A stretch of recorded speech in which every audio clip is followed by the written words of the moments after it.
예, 예레미야 32장 보시겠습니다. 예레미야 32장입니다. 예레미야는 계속 같은 시간에 반복해서 얘기하지만 여호와는 떨어뜨리신다. 여호와는 떨어뜨리신다 이런 뜻입니다. 그러니까 여호와께서 심판을 하신다 이런 뜻입니다. 그러면 이사야서 아모스의 아들 예레미야, 예레미야가 아모스의 아들 이사야, 아모스는 무거운 짐진 자가 여호와의 구원을 받는다 이런 뜻입니다. 그러니까 이 성경에서는 누구의 아들 누구의 손자, 누구의 아들 뭐 이렇게 막 설명을 하는 게 다 이유가 있습니다. 어, 그리고 hil기야의 아들 예레미야예요. hil기야는 여호와의 분깃, 여호와의 기업이라고 하는 뜻입니다. 그러니까 하나님 세계의 안에 있다고 하는 자들을 심판하는 걸 얘기해요. 성경은 죄인들, 예수님 하나님 안 믿는 사람들에게 얘기하는 게 아니라요. 예수님 하나님 믿는다고 하는 자들에게 대부분 성경이 기록되어 있습니다. 뭐죠? 신약도 그렇고 구약도 그렇고 하나님 믿는다고 하는 자들에게 얘기를 하는 겁니다. 이 하나님 예수님 모르는 자들에게 얘기하는 게 아니에요. 그래서 말씀을 볼 때에 진짜 이 하나님의 종에게 얘기를 들어야 됩니다. 하나님 세우신 종에게. 그냥 거짓자들에게 들으면 거짓 복음을 믿게 돼서 지옥을 갑니다.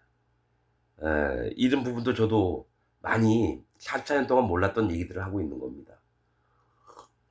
자, 여러분들이 이 예레미야서가 수천 년 전에 쓰여왔기 때문에 남의 얘기처럼 들을까봐 현재 시점 기독교에다가 얘기를 하는 겁니다. 자, 유다 왕 시드기야의 제 10년 곧 느부갓네살의 제 18년에 여호와의 말씀이 예레미야에게 임하니라. 네 줄입니다. 네 줄. 1절이에요. 32장 1절. 이게 뭘 얘기하냐면요. 유다 왕 시드기야의, 이거면 유다 나라의, 그럼 뭐 기독교 안에 있는 시드기야. 시드기야의 뜻이 뭐냐면 여호와는 의롭다 이런 뜻입니다. 즉 의로운 자라고 네가 믿고 있는 자가 있느냐. 근데 시드기야의 10년이에요. 성경에서 10이라고 하는 숫자 10은 시험을 해보는 겁니다. 10이라고 하는 숫자는 시험, 일반, 공평. 그러니까 일반적으로 하나님께 기회를 다 주고 그 중에 시험을 해봅니다. 10문둥이가 있잖아요. 그 중에 한 문둥이만 돌아와서 예수님한테 절을 하면서 감사를 표해요. 그 예수님이 나머지 9은 어디 있느냐. 그렇게 하고 또 10이라고 하는 숫자 좀 설명하는 건데 10처녀의 비유가 있어요. 10처녀. 5은 신랑 만나러 들어가고 5은 기름이 없어서 못 들어가고 성령님이 없어서. 그래서 유다 왕, 그러니까 기독교 안에 있는 시드기야, 여호와는 의롭다라고 여기는 기독교인들을 시험해 보는 겁니다. 하나님이 기독교인들을 시험해 보는 때를 얘기를 하는 겁니다. 자, 10년 곧 느부갓네살의 제 18년이래요. 느부갓네살은 느보는 경계, 그러니까 경계, 느보는 경계하다 이런 뜻입니다. 경계가 뭐냐면 경계를 짓는 걸 얘기해요. 이게 구원이냐 심판이냐. 이게 뭐 느보 바벨론의 신 느보라고 해가지고 이건 우상이니까 제껴놓는 게 아니라 이때에 그 바벨론에서 믿고 있는 신들이 대부분 성경에서 뭐냐면 하나님으로 이게 표기가 됩니다.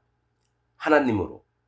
그러니까 그 우상 이름을 대면서 그 왕 이름이 느보의 경계라는 게 느부갓네살 이름이에요. 그러니까 하나님이 경계를 짓는 거예요. 이 느보는 하나님처럼 이렇게 영적으로 알아들어야 돼요. 그 경계를 짓는데 제18년. 그러니까 시드기야의 제10년인데 느부갓네살은 제18년에 이런 일이 일어났다고 공동으로 얘기를 하는 겁니다. 그러면 느부갓네살의 제18년, 18이라고 하는 숫자는요. 학대를 받은 후에 구원을 베푸시는 걸 얘기합니다. 그래서 이게 맞아요. 느부갓네살 제18년에 제2차로 예루살렘 성을 바벨론 군대가 에워쌉니다. 학대를 하는 거예요. 그래서 다시 또 막 칼로도 막 죽이고 사람들 또 끌고 가요.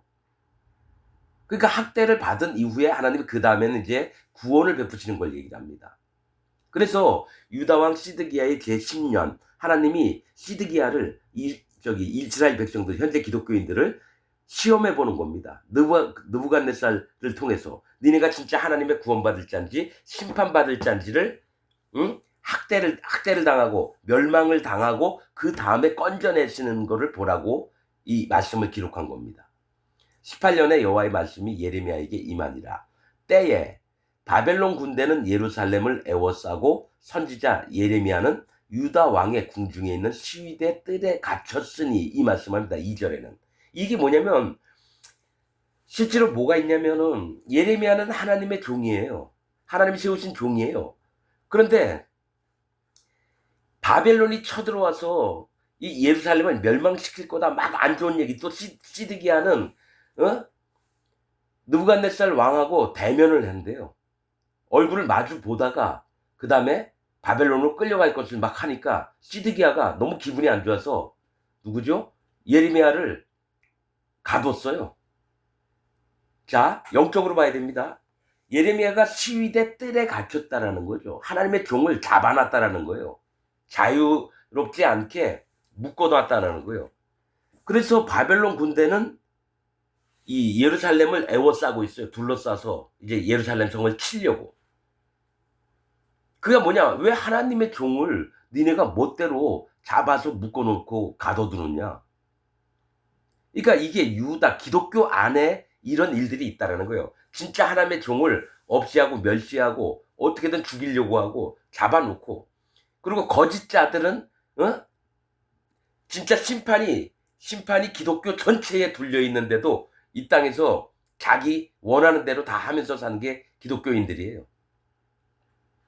그래서 바벨론 군대는 예루살렘을 에워싸고 선지자 예레미야는 유다 왕의 궁중에 있는 시위대 뜰에 갇혔으니, 그러니까 하나님이 이런 아주 그 환경을 딱 맞추게끔 만드셔요. 자, 3절. 이는 그가 예언하기를, 예레미야가 예언을 해요. 여호와의 말씀에 보라, 내가 이 성을, 예루살렘 성을 바벨론 왕의 손에 붙이리니 그가 취할 것이며 유다 왕 시드기야는 갈대아인의 손에서 벗어나지 못하고. 갈대아인이 바벨론 군인들을 얘기해요. 갈대아 땅에서 바벨론이 있거든요. 그러니까 이 갈대아는 약탈을 얘기합니다. 약탈. 하나님은 의롭다라고 하는 자가 약탈을 당하면서 여러분 포위를 당한 겁니다. 즉 기독교인들 전부가 심판을 당하고 약탈을 당하려고 있는 상태를 얘기합니다.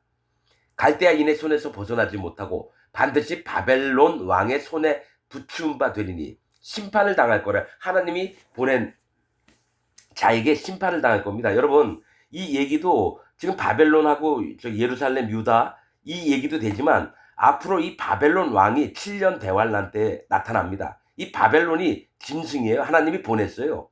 짐승은 하나님을 막 회방하고 사단마귀를 막 찬양하고 그런 놈입니다. 나중에 사람이 그 두 짐승이 나옵니다. 바다에서 올라온 짐승과 땅에서 올라온 짐승. 7년 대환란 때. 그래서 이제 나중에 뭐냐면 기독교인들이 전부 다 표를 받아요. 짐승의 표를. 666 표를. 그 다음에 이 바벨론, 즉 짐승이 나중에 기독교인 믿었던 자들을 막 죽입니다. 나중에 7년 대환란 때. 의인들만 잡아서 죽이는 게 아니라요, 기독교인들이었던 자들을, 표받은 자들을 막 죽이는 일이 발생합니다. 자, 바벨론 왕의 손에 붙임 바 되리니 입이 입을 대하여 말하고 눈이 서로 볼 것이며. 이게 뭐냐면 나중에 여러분 이 시드기야가 어떻게 됐냐면 이제 에워쌌으니까 자기가 죽을 것 같으니까 그 성벽에 굴을 파요. 그 구멍을 낸 다음에 거기서 몰래 애굽으로 도망가려고 그랬다가 군사들한테 잡힙니다. 바벨론 군사들한테. 그래가지고 림나에 있는 느부갓네살 왕이 림나에 있는데 거길 끌고 가서 거기서 같이 도망가던 시드기야의 아들들, 왕자들을 전부 다 죽여버립니다.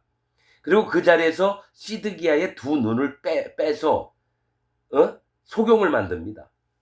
그 다음에 바벨론으로 끌어갑니다. 자, 그래서 얘기하는 게 입이 입을 대하여 말하고 눈이 서로 볼 것이며, 이 얘기는 바벨론 왕과 시드기야가 대면을 한다는 거예요. 얼굴을 마주칠 거라는 걸 얘기를 해요.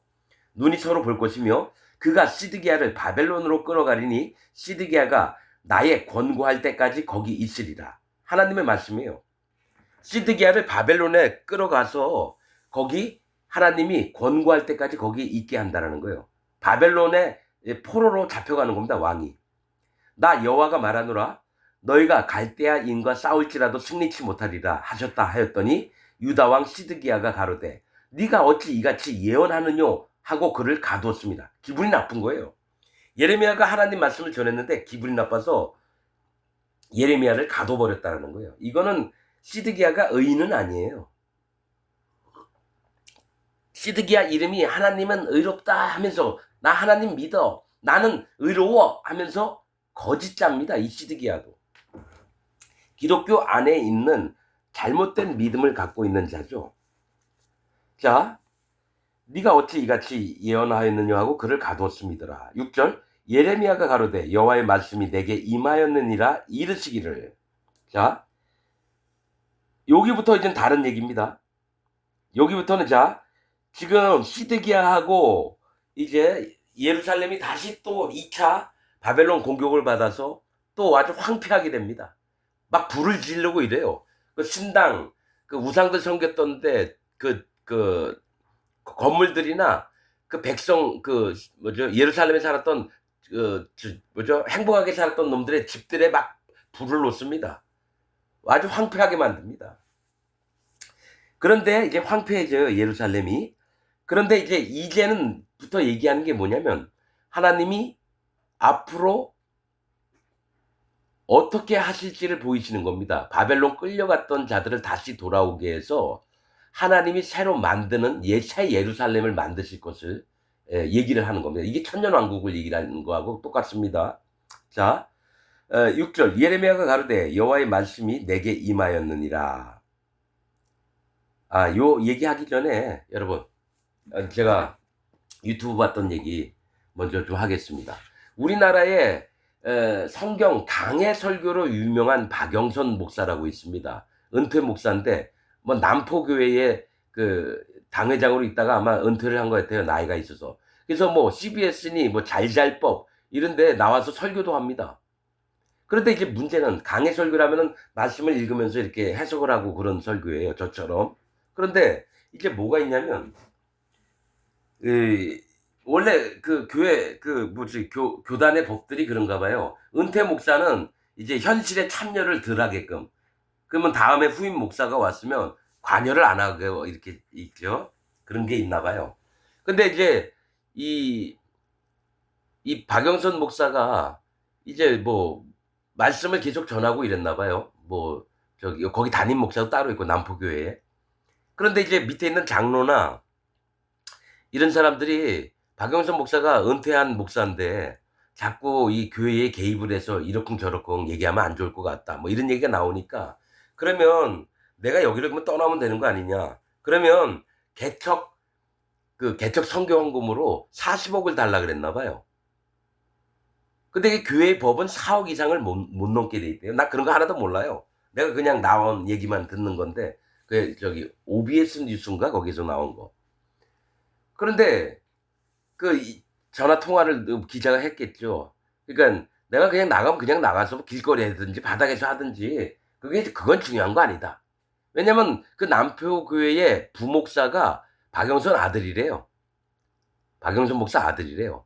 그러니까 이 40억 받으면 딴 데 가가지고 교회를 만들면서 그 아들 부목사인 아들이 따로 나가서 같이 하려고 뭐 이런 식으로 얘기를 해서 그 교회 있는 장로인지 담당자가 좀 아니다 그런 얘기를 하더라고요. 그러니까 박영선 목사는 한국의 기독교에서도 그래도 좀 인품이 있고 존경받는 목사인데 다 뭐냐면 탐심이에요. 기독교 전부가 썩어 있어요. 난 그걸 알아요. 자기는 깨끗하고 남은 이렇게 더럽다. 이런 차원이 아니라 기독교 전부가 그렇습니다. 다시 한번 얘기하지만 예수님이 사단 마귀에게 광야에서 시험받을 때 3가지 중에 2가지가 뭐냐면 탐심과 네 이름을 드러내라 이겁니다. 그러니까 기독교 목사들이 대부분이 탐심이에요. 사례비 많이 주는 데 가고 싶고, 두 번째 뭡니까? 기독교 내에서 자기 이름을 높이고 싶은 거예요. 모든 사람이 알게끔 하려고 하는 거예요. 예수님이 그걸 똑같이 당했어요. 자, 돌들로 떡을 만들어라. 탐심을 자극을 하는 거고, 두 번째, 높은 데서 뛰어내려라. 그럼 천사들이 너를 수종들 거다. 뭐죠? 다치지 않게 할 거다. 네 이름을 드러내라 이거예요. 그렇듯이 기독교 목사들의 딱 두 가지, 탐심과 자기 이름을 드러내는 겁니다. 그게 육신의 정욕과 이생의 자랑이에요. 그러면서 세 번째가 나에게 경배하라. 사단 마귀가 예수님한테 원했던 게 나에게 경배하라. 그런데 세 번째 기독교 전 세계에 있는 목사들이 다 넘어갑니다. 사단 마귀를 경배해요. 저도 44년 동안 하나님을 경배하면서 살았다고 했지만은 실제로는 사단 마귀를 경배하면서 살았어요. 왜냐? 내 안에 복음이 없고 구원받은 적이 없어요. 난 구원받은 줄 착각했는데 난 구원받지 않고 44년 동안을 종교 생활을 했습니다.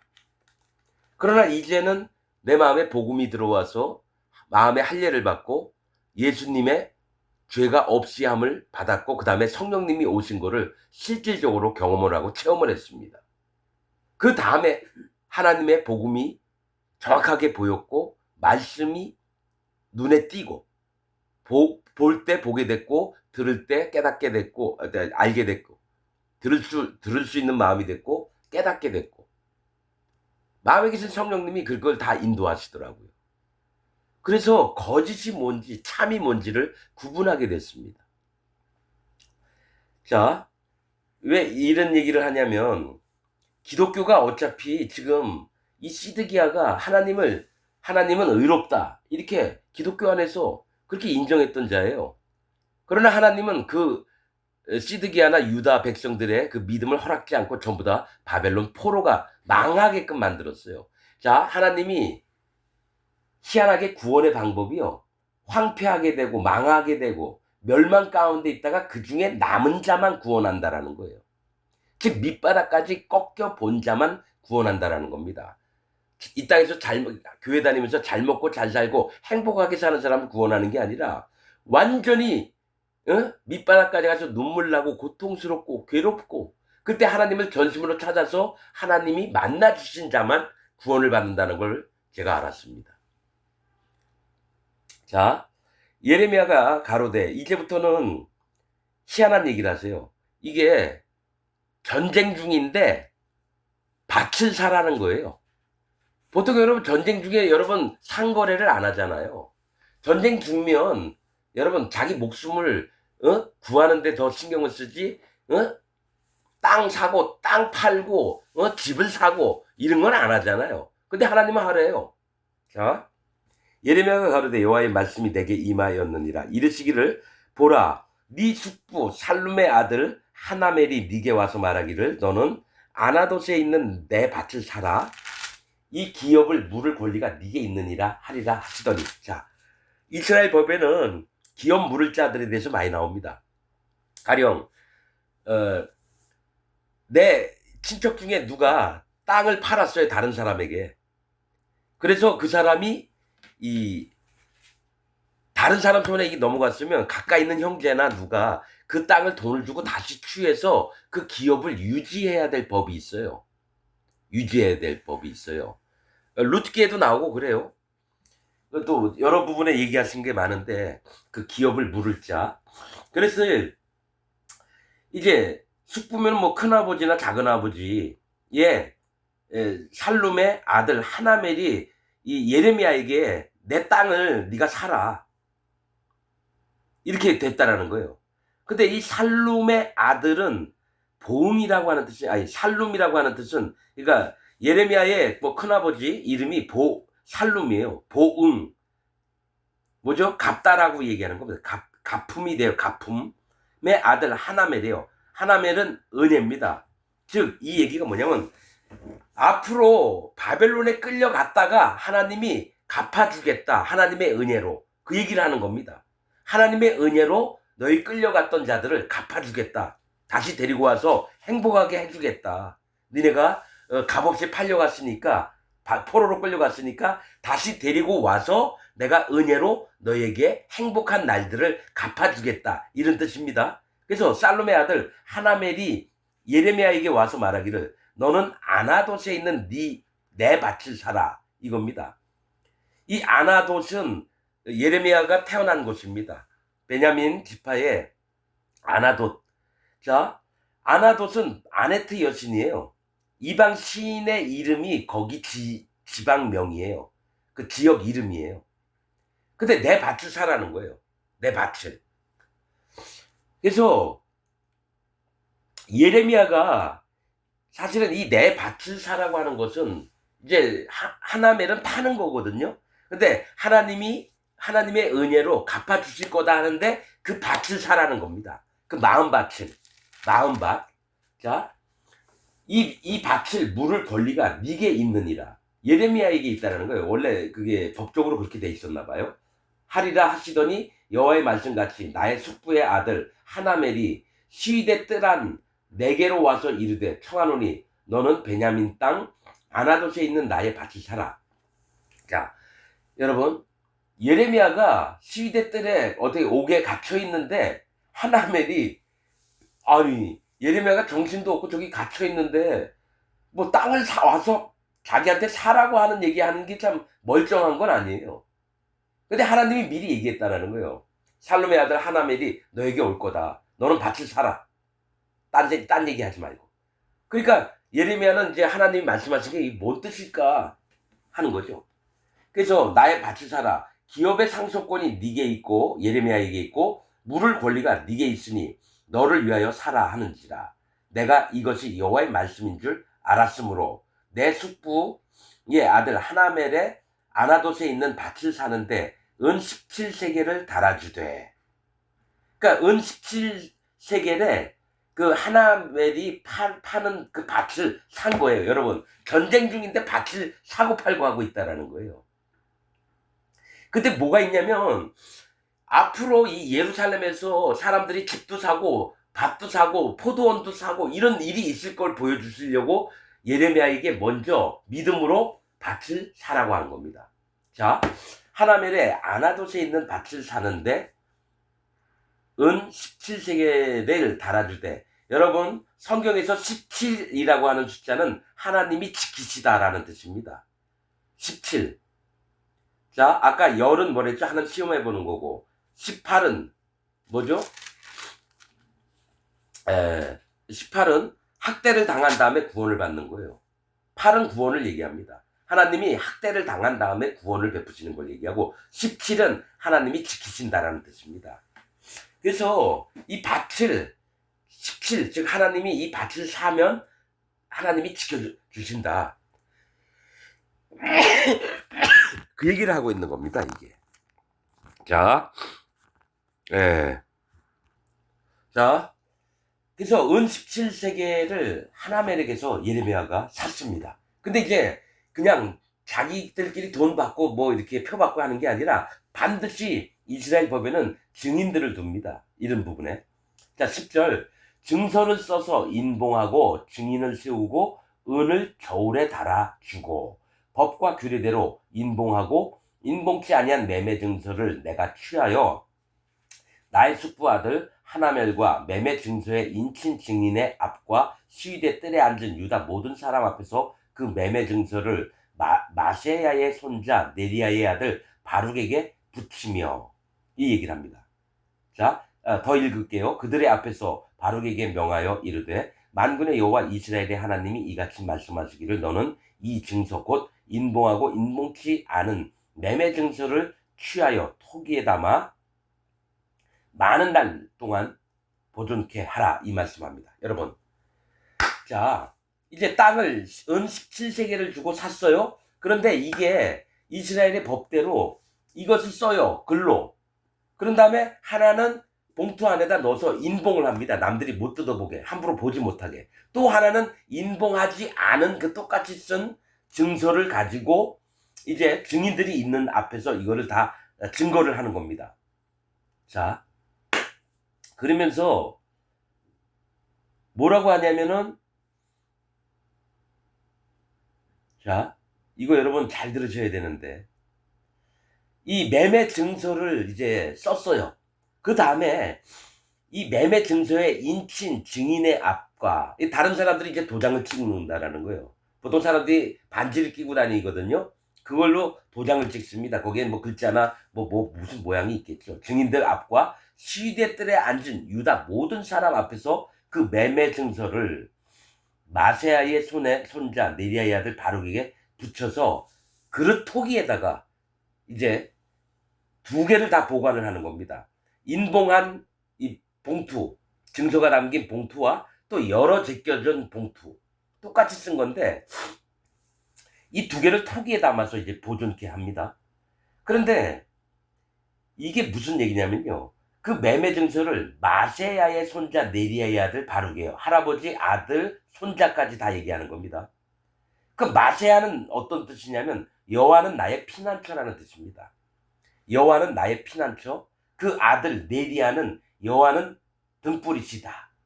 그러면 바룩은 축복받은 자예요. 이게 뭘 얘기를 하냐면 이 증서가 뭘까요? 하나님의 언약의 말씀이에요. 밭을 샀으면 그 밭이 예레미야가 거가 되는 거예요. 이제 영원토록. 그러니까 구원받은 자의 마음의 증거, 즉 복음이에요. 이 토기에 보관하는 거는 복음을 얘기합니다. 매매 증서가 복음이라고요.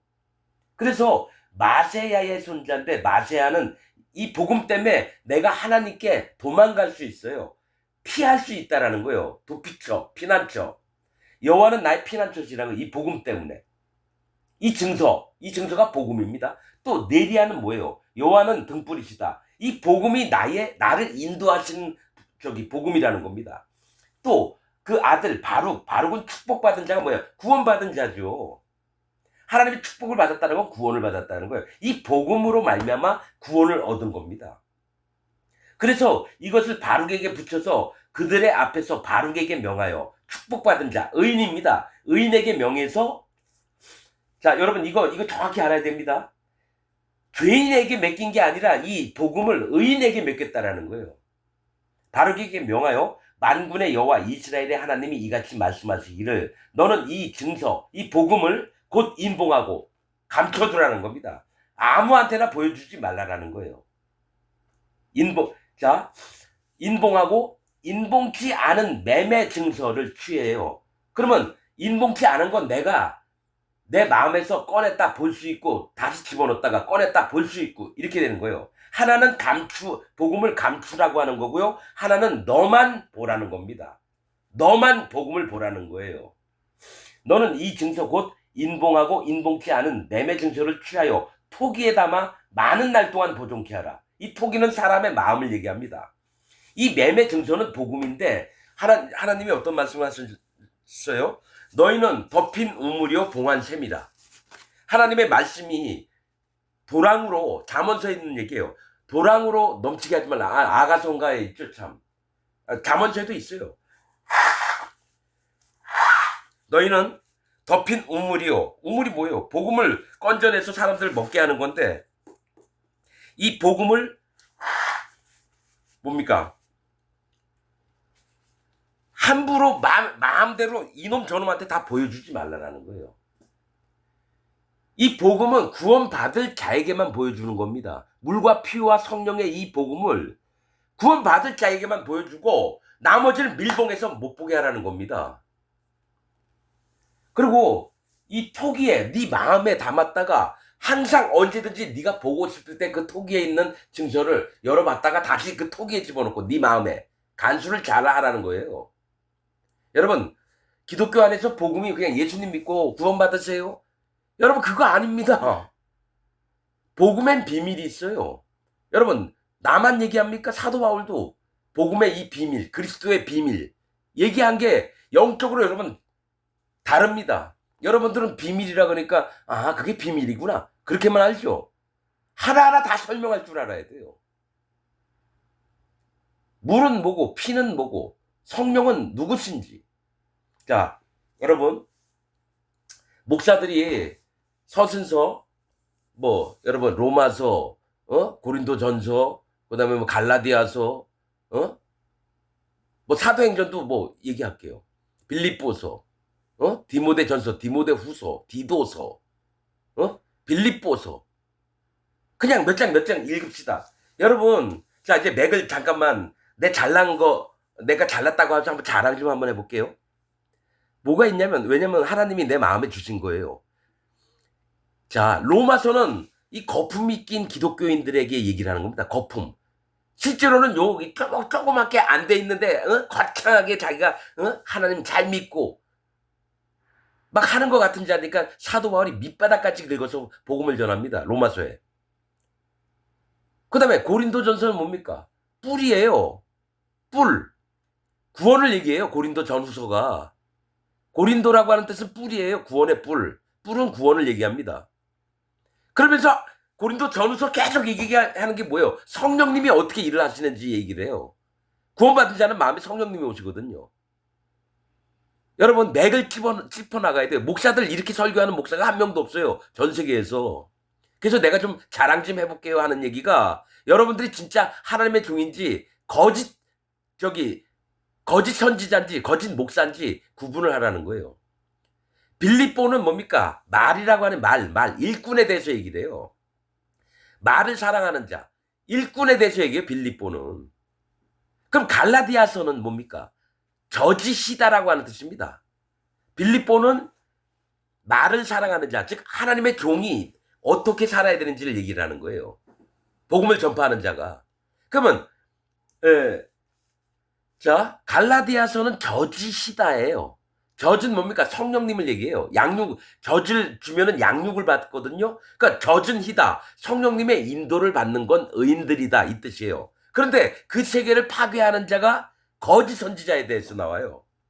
그래서 갈라디아서는 거짓 선지자들을 막 족갑니다. 저처럼 희다. 즉 성령님의 인도를 받는 자는 그 거룩과 그 정결함을 지켜야 되는데, 그렇지 않게끔 나와서 거짓 선지자가 나오니까 갈라디아서는 뭡니까? 거짓자를 치는 얘기가 많이 나와요. 이 성경을 보는 눈이 있어야 돼요. 그래서 지금 그 얘기를 하는 겁니다. 우리 마음의 토기 안에 인봉된 봉투 매매 증서가 있어야 되고, 또 내가 항상 꺼내보고 집어넣고 하는 복음이 있어야 돼. 이 복음이 하나는 숨겨진 비밀이고요. 하나는 내게 있어서만큼은 열린 구원의 복음입니다. 그래서 여러분들이 진짜 복음을 만나야 되는 거예요. 자, 15절. 만군의 여호와 이스라엘의 하나님, 내가 이같이 말하노라. 사람이 이 땅에서, 예루살렘 땅이에요. 유다 땅이나 집과 밭과 포도원을 다시 사게 되리라 하셨다 하니라. 자, 바벨론 군대가 쳐들어왔어요. 전부 다 불 지르고 전부 다 황폐하게 만들어요. 예루살렘을. 그 다음에 있는 사람 막 엄청나게 죽이고 나서 끌고 가는 사람이 또 있어요. 포로로. 그런데 그들이 이제 70년 있다가 이제 돌아옵니다. 아무튼 바벨론 포로가 70년 하나님 정하셨어요. 그래서 다시 예루살렘 이 땅이나 유다 땅에서 집과 밭과 포도원을 다시 사게 된대요. 이 얘기는 뭐냐? 집은 하나님이 우리 마음에 거할 곳이 생겼다는 거예요. 여러분, 우리 마음이 하나님이 거할 처소입니다. 집과 밭은 마음을 얘기해요. 마음. 포도원, 교회를 얘기합니다. 자, 우리가 하나님이 거하시는 집과 밭을 만들어 놓고 의인이 되는 거예요. 진짜 복음을 믿어서 의인이 돼서 마음에 성령님이 오시는 거예요. 그 다음에 교회를 이루는 걸 얘기해요. 포도원. 포도원은 성경에서 교회입니다. 교회. 그래서 사게 되리라, 다시 얻게 된다라는 거예요. 16절. 내가 매매 증서를 네리아의 아들 바룩에게 붙인 후에. 자, 바룩은 축복받은 자. 여러분, 자, 네리아는 자, 하나멜. 자, 네리아는 여호와는 등불이시다. 즉, 이게 하나님의 인도를 받는 축복받은 의인에게 이거 복음을 맡겼다라는 겁니다. 즉, 예수님 제자 베드로, 야고보, 요한, 또 사도 바울, 아볼로, 이런 자들에게 복음을 맡겼다라는 거예요. 네리아의 아들 바룩에게 붙인 후에 여호와께 기도하여 가로되. 그러면서 17절. 슬프도소이다 주 여호와여, 주께서 큰 능과 드신 팔로 천지를 지으셨사오니 주에게는 능치 못할 일이 없으시니이다.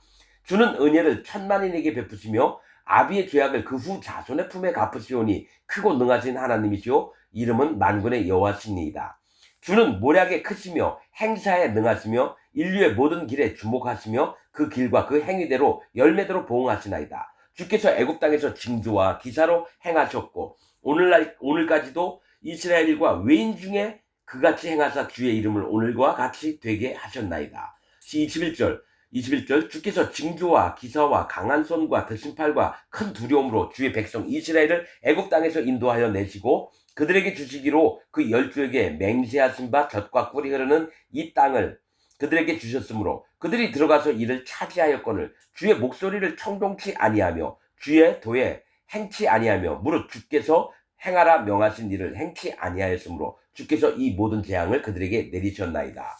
자, 보옵소서 이 성을 취하려 하는 자가 와서 흉벽을 쌓았고 칼과 기근과 연병으로 인하여 이 성이 이를 치는 갈대아인의 손에 붙임 바 되었으니 주의 말씀대로 되었음을 주께서 보시나이다. 주 여호와여 주께서 내게 은으로 밭을 사며 증인을 세우라 하셨으나 이 성은 갈대아인의 손에 붙임 바 되었나이다. 이렇게 얘기합니다. 그러니까 예레미야가 마음에 하나님 진짜 슬프다고. 지금 바벨론 군대가 성을 에워싸가지고 성벽을 쌓은 다음에 이제 넘어와가지고 이 예루살렘을 멸망을 시키려고 하는데 이때 땅을 사라고 하십니까? 하나님 나는 알죠. 애굽에서 하나님 기껏 이스라엘 백성을 꺼집어 내셔가지고 젖과 꿀이 흐르는 가나안 땅에 집어넣고 하나님이 복을 주신다 그랬는데 이 땅 백성들이 악해서 하나님을 안 섬기고 우상들만 섬기고 전부 다 망가져서 결국 이런 날이 되었나이다 하는 얘기가 지금 하는 얘기예요. 그러면서 그런데 그 와중에 집을 사라 하시니 밭을 사라 하시니 또 증인을 세우라 하시니 그러니까 이게 하나님이 말씀하신 거하고 현 상황과 이게 너무 다르니까 예레미야 마음이 슬픈 거예요. 자, 여러분 이 얘기는 기독교 안에 있으면서 자기는 하나님 예수님 믿는다고 하면서 하나님 뜻 하나도 모르고 하나님이 원하지 않는 것만 하는 이 기독교인들이에요. 복음을 안 믿잖아요. 그래서 마음에 죄가 있다 그러잖아요. 칼빈 교리를 성경보다 더 우선시하고 웨슬리 교리를 더 우선시하고 자기 나름대로 깨끗하고 정결하게 살아서 구원받으려고 하고 하나님 복음은 하나도 모르면서 물과 피와 성령의 복음은 안 믿고 그냥 자기 예수님 하나님 지 멋대로 믿었다가 지옥 가요. 자, 26절 때에 여호와의 말씀이 예레미야에게 임하여 이르시되 나는 여호와여 모든 육체의 하나님이라. 모든 인간들의 하나님이라는 겁니다. 내게 능치 못할 일이 있겠느냐. 그러므로 나 여호와가 이같이 말하노라. 보라 내가 이 성을 갈대아인의 손과 바벨론 왕 느부갓네살의 손에 붙일 것인지 그가 취할 것이다. 이 성을 치는 갈대아인이 와서 이 성읍에 불을 놓아 성과 집과 곧 그 지붕에서 바알에게 분향하여 하며 다른 신들에게 전제를 드려 나를 경록해 한 집들을 사르니. 자 분명히 얘기할게요. 여기서 바알 신이니 아세라 신이니 뭐 금오스 신이니 몰렉 신이니 이런 거 다 떠나서 이 바알은 누구냐? 기독교인들이 한 명 한 명이 만들어 놓은 자기가 만들어 놓은 하나님을 믿고 있다라는 거예요. 전부 다 하나님이 약탈자가 와가지고 전부 다 집에다 불을 지르게 만든다. 그 얘기 뭐냐면 전 세계 25억 개의 우상을 자기가 만든 하나님을 믿고 있는 기독교인들을 전부 다 불로 태워 죽여버린다는 거예요. 불못에 들어가게 한다는 거예요. 불지옥에 들어갑니다. 기독교인 25억 명이. 지금 현재 살고 있는 25억 명의 기독교인들이 있다면 전부 다 지옥 갑니다. 왜냐? 스스로 계신 여호와 하나님을 믿는 게 아니라 자기가 만들어 놓은 하나님을 믿고 있기 때문에. 그리고 자기가 만들어 놓은 하나님한테 예배를 드리러 다녀요. 성경책 끼고 일요일날 가가지고 예배당 가서 거짓 사단 마귀의 종인 거짓 목사 얘기를 듣고 그게 전부라고 생각하고 그렇게 다니다가 결국 그 목사도 지옥 가고 그 교인도 지옥 가는 겁니다. 같은 배를 탔기 때문에 같이 지옥을 갑니다. 거짓 목사 따라갔기 때문에. 자, 나를 경록해 한 집들을 사르리니 30절 이는 이스라엘 자손과 유다 자손 기독교인들을 얘기해요. 자, 이스라엘 자손과 유다 자손 여기서 이스라엘 자손은 북이스라엘을 얘기하지만 지금 천주교 로마 캐톨릭교를 얘기해요. 유다 자손은 뭐예요? 개신교를 얘기합니다. 천주교나 개신교나 유다 자손이 예로부터 내 목전에서 하나님 눈앞에서 악만 행하였습니다. 이스라엘 자손은 그 손으로 만든 것을 가지고 나를 경록해 한 것뿐 아니라 나 여호와가 말하노라. 자, 나를 경록해 한 것뿐이니라 나 여호와가 말하노라. 그러니까 자기가 만든 하나님을 계속 기독교인들이 믿으니까 하나님이 경노하셨다라는 거죠. 격하게 분노를 발하시는 걸 얘기해요. 31절 이 성이 건설된 날부터 오늘까지 나의 노와 분을 격발함으로 내가 내 앞에서 그것을 옮기려 하노니. 자, 개신교. 자, 313년 여러분 콘스탄틴이 기독교를 국가 종교로 인정을 했습니다. 313년 때 AD 313년. 그때부터 그러니까 기독교를 만들어 난 때부터 2000 지금 26년이니까 이때까지 하나님의 노와 분을 격발을 했다는 거예요. 기독교를 만들어 놓고 나서부터 계속해서 하나님의 진노하심과 이 분노하심을 계속 일으켰다는 거예요. 이 기독교인들이. 내가 내 앞에서 그것을 옮기려 하노니. 자, 기독교를 전부 다 없애려고 하는 겁니다. 32절 이는 이스라엘 자손과 유다 자손이 모든 악을 행하여 내 노를 격동하였습니다. 그들과 그들의 왕들과 그 방백들과 그 제사장들과 그 선지자들과 유다 사람들과 예루살렘 거민들이 다 그러하였느니라. 그러니까 기독교인 전체예요. 목사든 신학자든 칼빈이든 웨슬리든 존 락스든 루터든 간에 이런 모든 신학자들이나 그거 가르침을 받던 목사들, 신학교 나왔던 목사들, 또 장로들, 집사들 전부가 다 여호와 앞에 악을 행했다라는 겁니다. 기독교인 전부가. 33절 그들이 등을 내게로 향하고 얼굴을 내게로 향치 아니하며 내가 그들을 가르치되 부지런히 가르칠지라도 그들이 교훈을 듣지 아니하며 받지 아니하고. 맞아요. 여러분 제가 경험을 했다 그러잖아요. 자주 얘기하는 게 400여 명의 목사, 장로, 집사, 평신도 이런 선교사 되는 사람들 다 하려고 했던 사람에게도 복음을 전해주려고 했는데요. 절대로 얘기를 안 듣습니다. 참 복음을 전해주려고 해도 안 들어요. 그 얘기는 하나님께 등을 돌렸다라는 얘기는요. 하나님을 배반했다라는 얘기예요. 그리고 뭔 얘기를 해도 하나님 말씀을 들으려고 하는 놈이 없어요. 그러면서 자기 교리를 주장해요. 뭐 얘기하면 칭의론 얘기하고 이신득이 얘기하고 칼빈 교리를 얘기하고.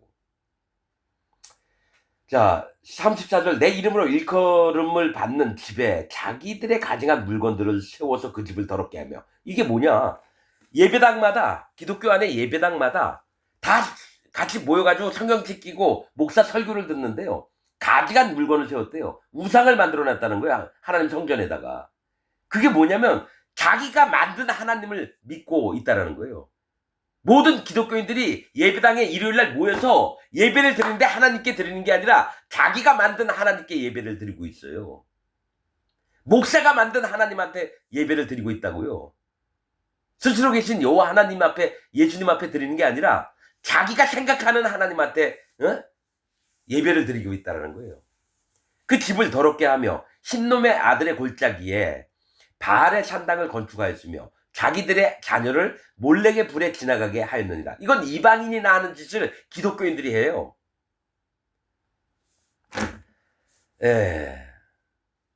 영혼들을 죽이는 일을 해요. 자기 자식을 불에 태워 죽여요. 하나님은 절대로 그러지 말라고 했는데. 그러니까 기독교인들 마음에는요. 하나님이 없습니다. 예수님이 없어요. 마음에 성령님이 없어요. 그러면서도 성경책 끼고 일요일날 예배당에 모여서 예배를 드리면 다 끝나는 줄 알아요. 왜냐면 복음을 모르니까 할 수 없어요.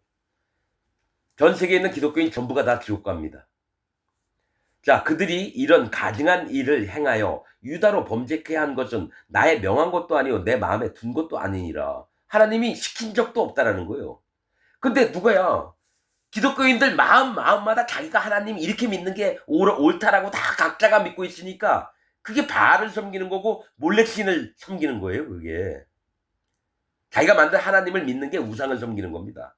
자, 36절 그러나 이스라엘의 하나님 나 여호와가 너희의 말하는 바 칼과 기근과 연병으로 인하여 바벨론 왕의 손에 붙임 바 되었다 하는 이 성에 대하여 이같이 말하노라. 보라 내가 노와 분과 큰 분노로 그들을 쫓아보내었던 모든 지방에서 그들을 모아내어 이곳으로 다시 인도하여 안전히 거하게 할 것이다. 이게 뭐냐면 하나님이 이제 구원을 어떤 식으로 했냐면 그냥 애굽에 있었을 때 툭 건져냈다고 이제 그렇게 맹세를 안 한다예요.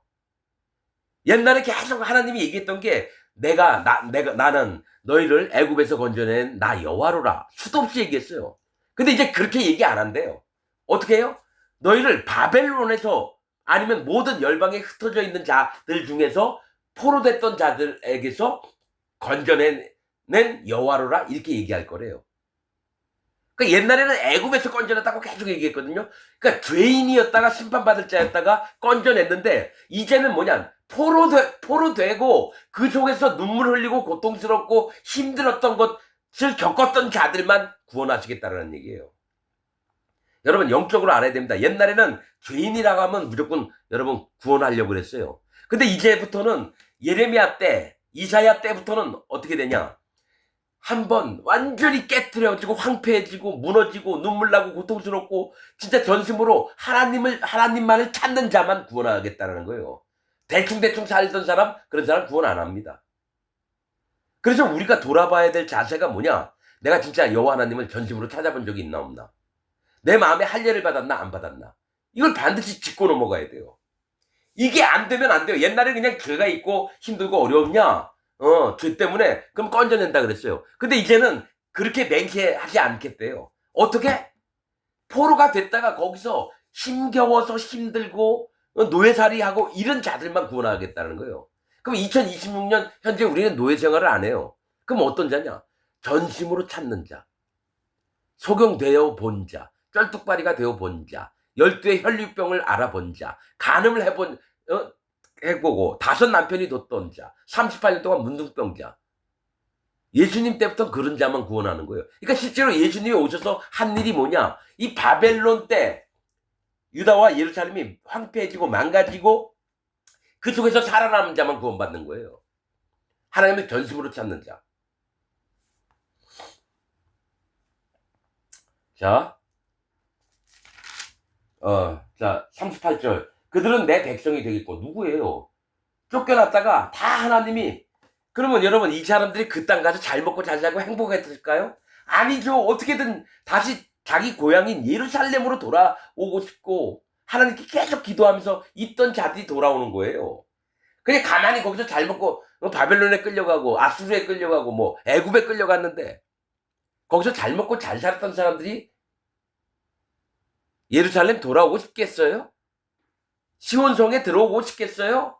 그냥 거기서 잘 먹고 잘 살다가 죽어가지고 천국 가겠지 이렇게 믿을 텐데. 그래서 그들은 내 백성이, 이 그들은요 만약 1000만 명 중에 100명 1000명 50명 그밖에 안 돼. 1000만 명 중에 100명 50명 1000명 그거밖에 안 돼요. 그들은 내 백성이 되겠고 나는 그들의 하나님이 될 것이며 내가 그들에게 한 마음과 한 도를 주어 자기들과 자기 후손의 복을 위하여 항상 나를 경외하게 하고. 자, 하나님이 백성을 삼을 자들에게 한 마음과 한 도를 주겠대요. 이 한 마음은 할례받는 마음입니다.